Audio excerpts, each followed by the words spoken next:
Je danse depuis 2 ans et ce qui m'a fait commencer à danser, c'est que ça me paraissait vraiment intéressant. Et aussi pour ma famille. Dans ma famille, tous sont danseurs de châle. Les danseurs de châle représentent le papillon. Nous devons donc être gracieux et légers.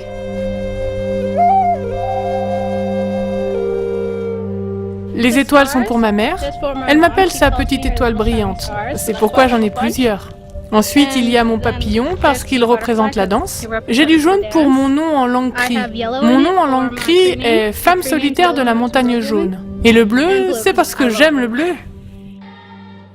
Shanik est membre du peuple cri, l'un des plus grands groupes des Premières Nations en Amérique du Nord. Au Canada seulement, on y compte plus de 200 000 membres. C'est un défi de plus en plus important en Amérique du Nord que les jeunes autochtones conservent leur culture. Grâce à la danse, Shanik est capable de perpétuer l'héritage de sa tribu et de s'exprimer. Elle a fréquenté l'école des autochtones Mamawi-Atosketan en Alberta, au Canada, depuis le CE1. Cette école adventiste se situe dans un environnement rural pour permettre aux élèves de se concentrer sur leur expérience scolaire. Cette école est unique parce qu'elle répond spécifiquement aux besoins de la population autochtone, de la maternelle au lycée. En célébrant et en intégrant la culture autochtone, l'école peut éduquer de façon puissante. Les étudiants suivent régulièrement des cours d'histoire et de langue autochtone, en plus des cours standards. Ils reçoivent une éducation pratique qui les prépare à l'avenir. Ils nous donnent vraiment du soutien.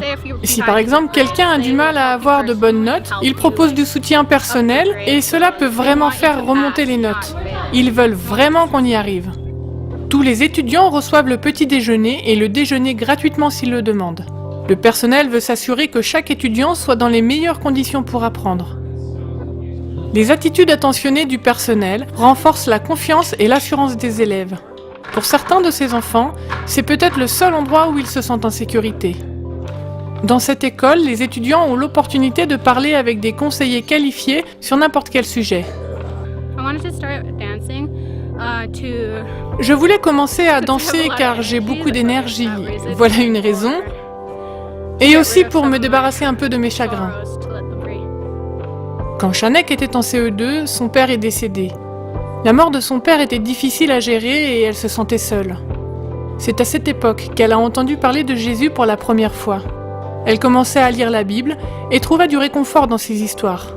Quand j'étais petite, je me sentais vraiment seule. Alors quand je suis venue ici et que j'ai appris cela, j'ai pensé « Oh, il y a en fait quelqu'un ici pour s'occuper de moi et je ne suis pas seule !»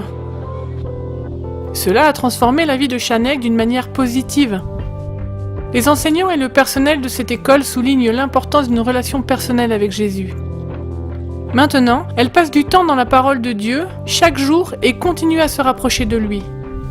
Comme les inscriptions augmentent chaque année, il n'y a plus de place pour s'étendre dans ce bâtiment. Mamawi-Atosketan Native School a commencé la construction d'un bâtiment dédié au lycée pour faciliter la croissance actuelle et future. Le personnel et les étudiants comptent sur votre soutien à travers l'offrande du 13e sabbat de ce trimestre. Une partie de cette offrande ira à l'école pour répondre à ses besoins de croissance. Priez pour l'école car elle répond à un grand besoin dans cette région.